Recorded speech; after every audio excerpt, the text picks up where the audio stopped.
Why put off for January 1st, 2026 what you can do today? Why put off for another Monday what can get done today? I'm here to tell you it's time for you to stop playing with your potential. I want you to look yourself in the mirror and visualize who you want to become. What does she look like? How does she dress? How does she carry herself? What kind of hairstyle does she wear? How does she wear her nails? What does she drive? What does her home environment look like?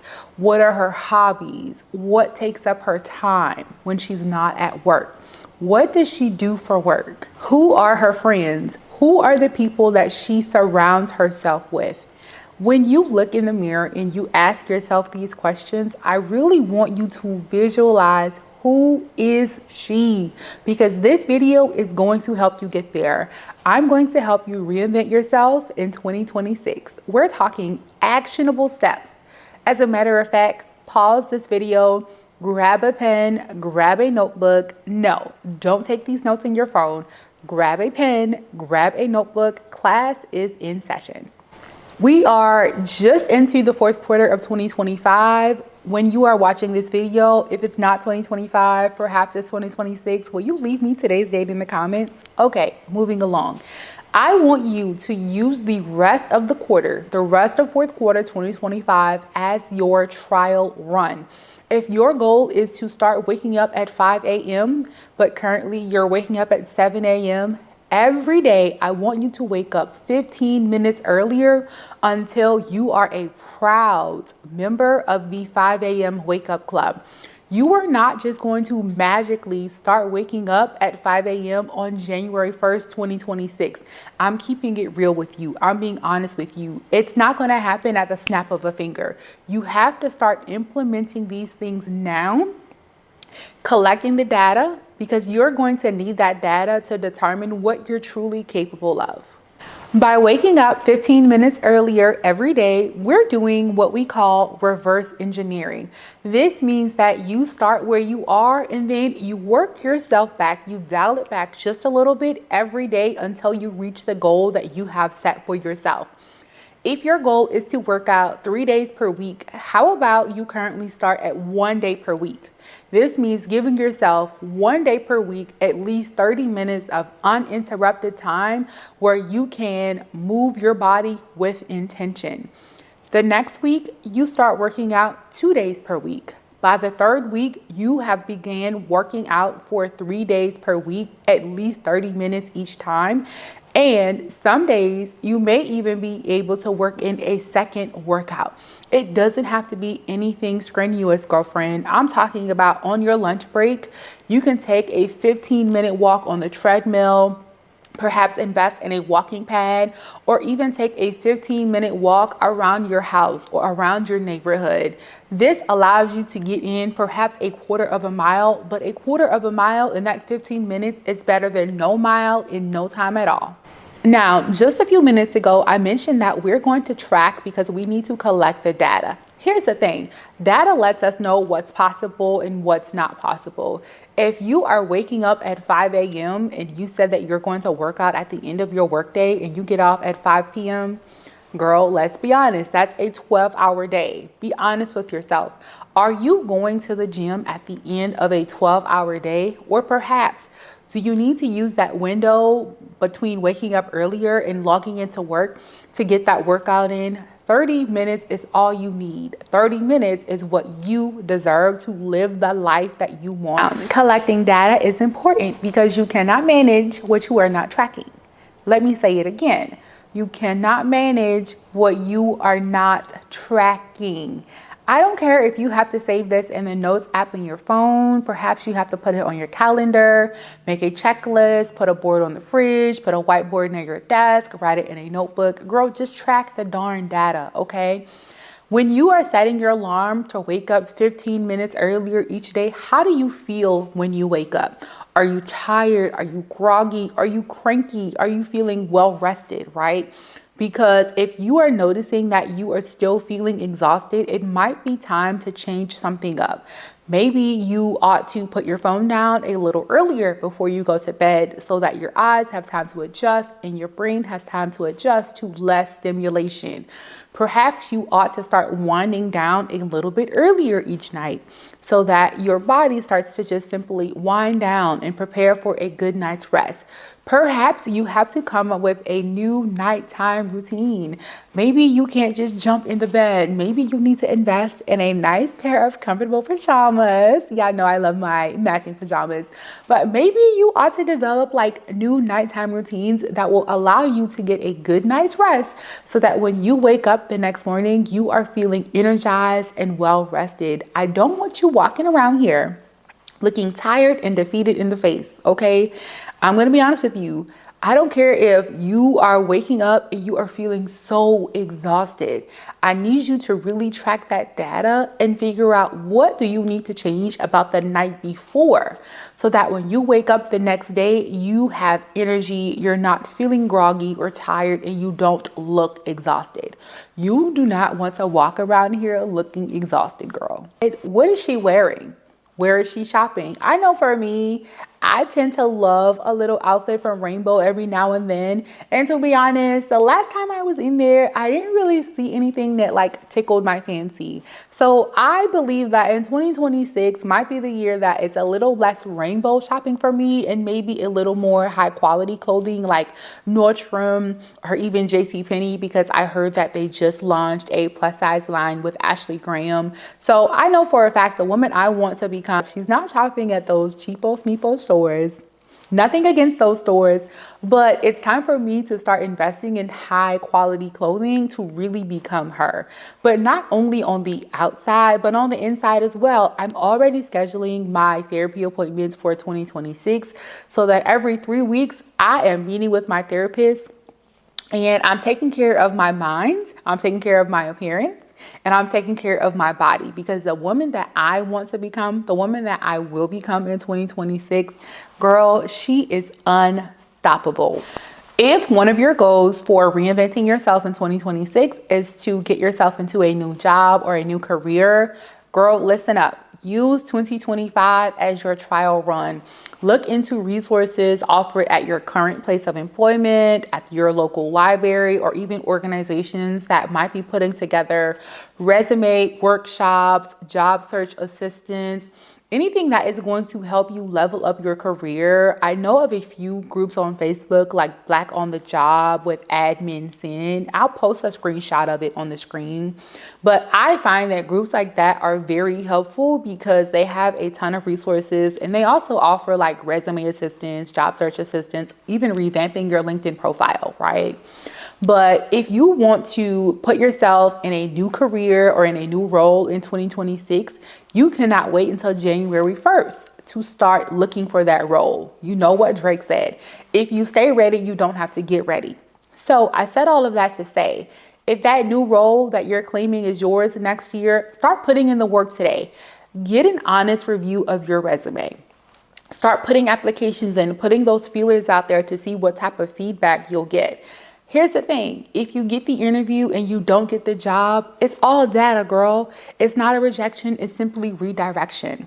Get interview feedback. What can you improve upon? Do mock interviews with your friends. Let me tell you, when I was on the job search market back in 2024, after getting laid off, I did mock interviews with my friends, and she told me straight up, she said, you're applying for 6-figure jobs, but you're not giving me 6-figure answers.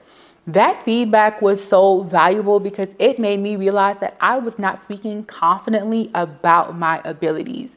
So yes, revamp that resume, tidy up that resume, spruce up your LinkedIn, revamp it if you need to, and get as much interview experience as you can. Look into resources that might be available to you. And I'll even put together like a general resource guide, because I am truly serious about not only you just like watching my content and, you know, enjoying the things that I post, but I'm really serious about pouring back into the community that I've built. So on my Instagram, I actually have a highlight titled resources where you will see about 4 pages of notes from a resume and career workshop that I attended at my current current place of employment. Screenshot those, save it, and literally use it to improve what you need to improve upon, so that when 2026 comes and you see those roles being posted, your resume is ready to go. Your interview skills have been refined and your confidence has been boosted, so that those rejections do not take away your confidence. But remember, your job title is not your identity. Your identity should not be based upon your job title. These are just titles that we rent, but we do own our character. If one of your goals for 2026 is to reinvent yourself when it comes to relationships, perhaps you've been hurt in the past. I know I've had my fair share of heartbreak too, girl, but perhaps you've been hurt in the past. Here's what I want you to do. I know it sounds easy to say, let that hurt go, but I want you to work through it so that you're not taking the next person through the same trauma or the same drama even, or you're not punishing the next person for what the last person or the last few people did. As a part of reinventing yourself in 2026, I also want you to work on your relationships and your friendships. Girl, let me tell you, I went through it with friendships for my early 20s and even my early 30s, if we're being honest here. I went through with some friendships. I had to really do a lot of evaluating, and I came to the conclusion that even though I was laid off, I spent a lot of time and effort and energy showing up for other people when I should have been preserving that for myself. This left me feeling depleted, a little bit used, if we're being honest, but I just didn't feel like these people were pouring into me as much as I was pouring into them. So I took a step back from those friendships and I really began to allow myself to make new friends, and it has been working out so wonderful for me. Every Friday, my friend Kate and I, we meet at a local park and we just walk, talk, and chit chat for about 30 to 45 minutes. My other friend just had a baby about 2 years ago, and her and I are planning to meet at coffee shops now that I have a better work schedule. And then with my other friends, we're just able to just connect a little more because I've stopped holding on to those dead friendships. I've just simply took a step back and let them go. Do you need to sever any ties with any friendships that are not adding value to your life? Or do you even need to sever ties with relationships that are not adding value to your life? Here's the thing. The more energy that you are giving these dead relationships, these dead friendships, that's less energy that you have for yourself. That's also less energy that you have for what could be mutually beneficial friendships and relationships. You might be asking, but Janitha, how do I heal? How do I get past that? Girl, listen. Put your pride to the side, put your ego away, stop listening to what society says, stop listening to what Facebook says. Don't take advice from your grandma. I can't believe I just said that. But seriously though, go to therapy. Utilize your EAP, which is your employee assistance program, through your job. It is 100% confidential. They are legally not allowed to tell your employer that you even called them. This resource will allow you to speak with a licensed professional, and they will ask you, what is it that you need assistance with? What are you going through? And they will give you a voucher, often for as many as 12 therapy sessions at no cost to you. Often this benefit is available to you even if you've left a recent employer within maybe a 12 to 24 month time frame as well. I utilized my EAP when I first began therapy when I was 21 years old. Yes, I have been in therapy for over 10 years. I have utilized that EAP program because it is a company benefit and I believe in using those company benefits, okay?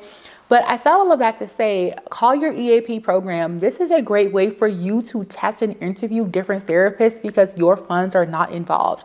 After those sessions have expired or you have used them all, then you can begin using your health insurance benefits. And I know that you might be thinking, but Janitha, girl, you make it sound so simple, because girl, it really is. Pick up the phone, dial that EAP, speak to someone, said, hey, I'm really battling with some depression right now. I'm really feeling overwhelmed with life, or whatever it is you may be going through. And here's the thing, you're going to have to admit it out loud. You're going to have to say the hard thing out loud, but it is going to unlock those doors for you. It is going to unlock clarity. It is going to take away the confusion, and it is going to unlock healing.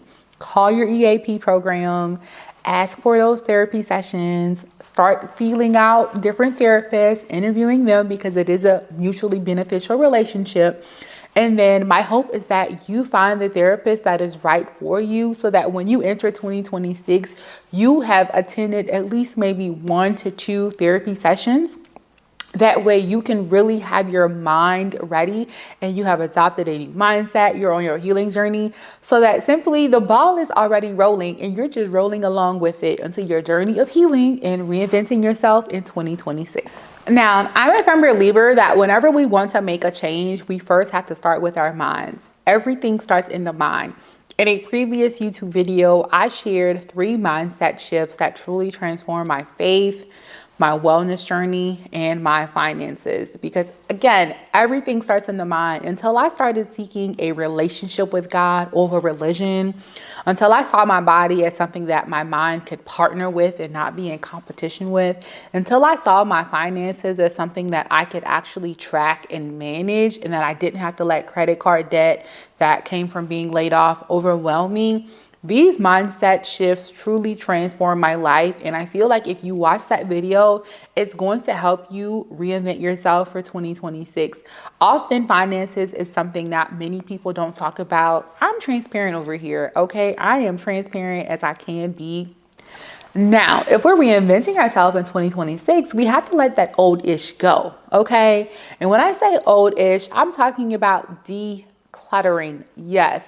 The clothing that you have not worn in the past 3 to 4 years, let it go. Let it go. The shoes, the glue on that shoe is probably going to rip apart the next time you stick your foot in it.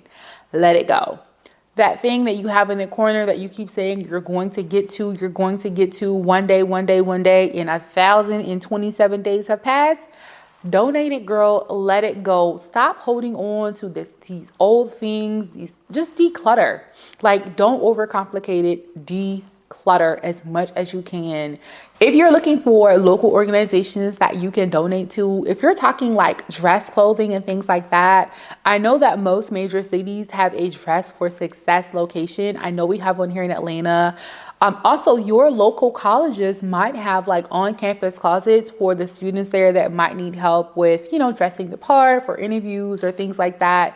So reach out to your local colleges, see if they have any need for clothing items. Reach out to your local Dress for Success organization. See if they are accepting any local items or even any smaller nonprofits. You can always contact the United Way, but I need you to declutter, girl. I don't want you carrying that dress that you wore in 2023, the night that man broke your heart. You're not wearing that in 2026. Get rid of it. Now, to reinvent yourself in 2026, here are your new action steps, right? The first thing you're going to start doing, waking up about 15 minutes earlier every day until you reach your desired time. The next thing you're going to start doing, moving your body at least 1 day a week until you reach your goal of working out 3 to 4 days per week for at least 30 minutes. Why? Because you deserve it. You deserve to live a healthy life. Stop playing with your potential, okay? The third thing you're going to do is declutter. The fourth thing you're going to do, call your EAP, get that therapy session scheduled, okay? Use those sessions, interview different therapists. The fifth thing you're going to do, the fifth and final thing that you are going to do, celebrate your wins. Once you have consistently worked out and you've met that goal, celebrate yourself. Perhaps you can buy a new workout set, maybe even a new piece of equipment. I know for a fact, I love my Peloton bike. Before I let you go, I'm going to say this, girl, I want you to put your phone down and I want you to start reading more in 2026. I'm not saying that you have to read every self-help book on the market. It does not have to be a self-help book. It does not have to be about how to change your life in 90 days, how to, start waking up at 5 a.m. But I want you to start reading more. Start with 10 to 15 minutes of uninterrupted time. Because remember, you might be waking up at 5 a.m. anyway, right? Or maybe even the 10 to 15 minutes when you're laying in bed before you go to sleep. I want you to put your phone down, put your iPad down, and read a book. Reading allows us to be able to retrain our minds and it helps us to retrain our attention spans. I'm so guilty of this. It will take me 4 to 6 weeks to read a book that I know for a fact I could probably read in about 3 to 4 days. But again, I'm working, I'm running a business, I'm a daughter, I'm a fiance, I'm just all of these things. and you might be too, right? You might have so many titles and I might be oversimplifying it. But the reality of it is that we really need to retrain our attention spans, and we can do this by having uninterrupted reading time every day. It is my sincere hopes that you got something valuable from this video about how to reinvent yourself in 2026. Listen, we're all on this journey together, okay? I got you, you got me, we got us. Thank you so much for tuning in to today's video about reinventing yourself for 2026. It is my sincere hopes that you took at least one thing from this video that you will begin to implement today. I don't want you to wait for another Monday. Like, I really want you to close the gap between thinking about something and actually executing it. Highly recommend reading the 12-week year, but we will break down that book maybe in a few weeks. I think that's what we'll do. We'll break down the 12-week year in a few weeks because literally reading that book changed my life. Now, in closing, thank you so much for tuning in. Don't forget to like, subscribe, and share this video with a friend who needs to hear what I have to say. I will see you next week. Have a wonderful week, darling.